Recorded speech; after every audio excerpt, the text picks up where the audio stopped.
Grunge, a genre that would come to define much of the rock landscape of the late 1980s and early 1990s, emerged from the underground music scenes of Seattle, Washington. Born out of a mix of punk rock, heavy metal, post-punk, and alternative rock influences, grunge was marked by its raw sound, introspective and often anguished lyrics, and rejection of the glossy, polished pop and rock music that dominated the 1980s. Though it would become a major cultural and commercial force, grunge's early days were deeply rooted in the DIY ethos of punk and the darker, more experimental edges of rock music.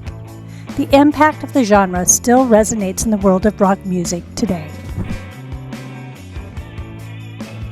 The origins of grunge can be traced back to the underground music scenes in cities like Seattle, Washington, which became the heart of the grunge movement.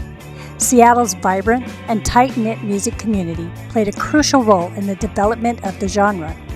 By the mid-1980s, the city was home to a number of young, ambitious bands that rejected the glam rock and corporate-controlled pop music that were popular at the time. These bands sought to create something more authentic, stripped down, and reflective of their experiences as disillusioned youth.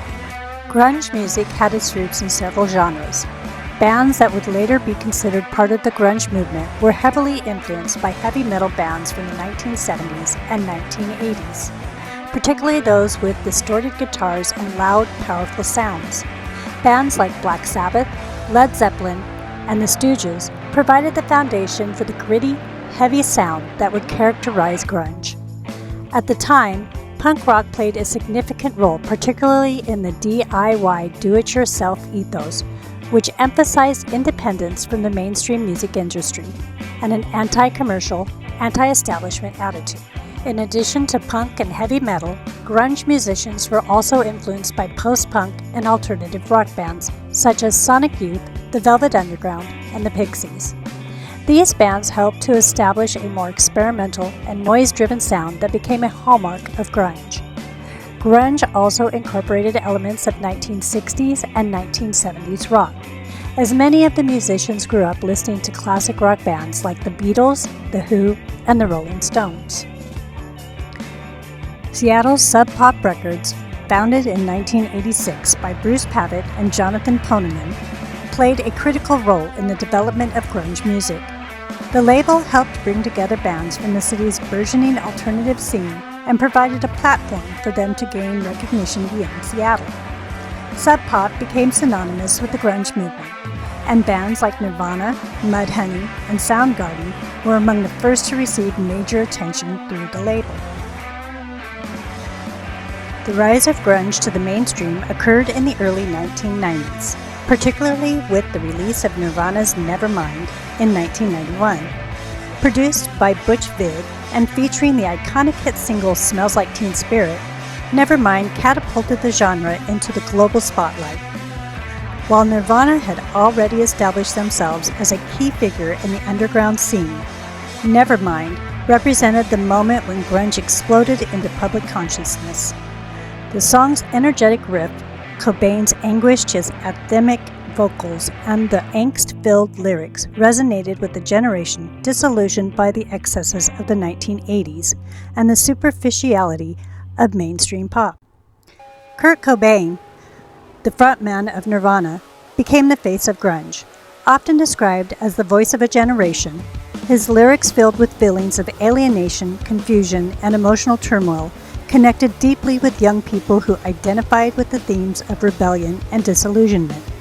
Despite the success of Smells Like Teen Spirit, Cobain often expressed discomfort with the commercial success of Nirvana, maintaining a strong anti-establishment stance and continuing to resist the industry's expectations. At the same time, Pearl Jam released their debut album 10 in 1991, which also became a massive success. While Pearl Jam was influenced by the same Seattle scene, their sound was slightly more polished and anthemic than Nirvana's. Lead singer Eddie Vedder's soaring vocals and the band's dynamic arrangements made Pearl Jam one of the most commercially successful grunge bands. Singles like Alive and Even Flow became hits, and the band quickly became one of the biggest rock acts of the 1990s. Despite their mainstream success, Pearl Jam stayed true to their roots, often speaking out against the commercialization of music and pushing back against the demands of the record industry. Soundgarden, led by the powerful vocals of Chris Cornell, was another major player in the Seattle grunge scene. The band's sound was more metal-influenced with heavy, complex riffs and intricate drumming. Their 1994 album, Super Unknown, featured hits like Black Hole Sun and Spoon Man, which became radio staples and helped define the darker, more atmospheric side of grunge. Soundgarden's music was more experimental compared to the straightforward punk influences of Nirvana, and their more technical approach drew from a range of genres from metal to psychedelia. Grunge's mainstream success was not limited to these key bands, though. Alice in Chains, formed in 1987, combined heavy metal riffs with grunge's emotional intensity and dark lyrics. The 1992 album Dirt became one of the defining albums of the era, with tracks like Wood and Man in the Box, showcasing the band's ability to blend heavy guitar riffs with haunting melodies. Alice in Chains' focus on darker, more personal subject matter, including themes of addiction, made them a unique voice in the grunge movement. Grunge music also brought about a distinct cultural aesthetic that resonated with youth around the world. The fashion associated with grunge, flannel shirts, ripped jeans, Converse sneakers, and unkempt hair, reflected the genre's rejection of the polished, consumerist ideals of the 1980s. The grunge look became iconic, partly due to the popularity of the genre, but also due to its authenticity. Musicians were often seen wearing clothes that were deliberately unpolished and unpretentious, an extension of the music's raw, unrefined sound. Grunge also had a cultural impact beyond music. The genre became a symbol of rebellion and disillusionment, particularly for Generation X, a cohort defined by skepticism towards mainstream society and a sense of alienation from the economic prosperity and materialism of the 1980s. In many ways, grunge was both a reaction against the superficiality of pop culture and an attempt to create something more authentic. This ethos resonated deeply with people who were struggling with a range of societal issues, including economic uncertainty, political disillusionment, and questions about identity. As grunge became more mainstream, Seattle itself became the epicenter of the music industry. Labels like Sub Pop, which was an early champion of the genre, and major record companies began signing grunge bands. The Seattle sound became a major cultural phenomenon, and the genre's success helped bring attention to independent and alternative music scenes across the United States. Despite its rapid rise, the grunge movement was relatively short-lived. The death of Kurt Cobain in 1994 marked a turning point for the genre. Cobain's suicide devastated the grunge community and left many fans questioning the future of the movement. His death also symbolized the contradictions of the heart of grunge, the tension between success and rebellion, fame and authenticity. In the wake of Cobain's death, many of the key grunge bands began to evolve or disband.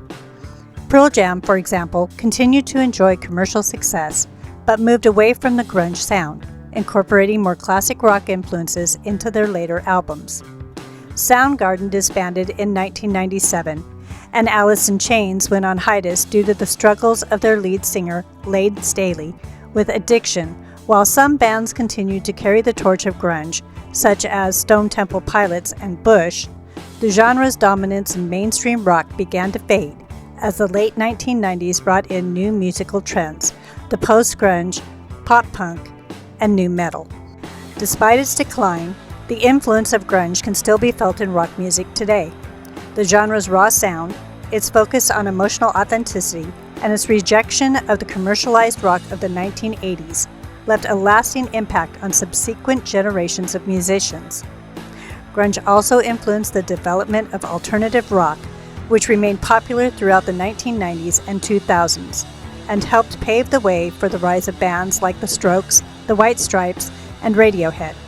Elements of grunge can still be heard in the music of modern rock bands such as the Foo Fighters, Queens of the Stone Age, and the Strokes. Moreover, the fashion and attitude associated with grunge have become deeply embedded in pop culture. The genre's rejection of glamour and embrace of authenticity influenced not just music, but also fashion, film, and art. Bands like Nirvana and Pearl Jam continue to be celebrated, and grunge remains an important part of the musical canon of the late 20th century.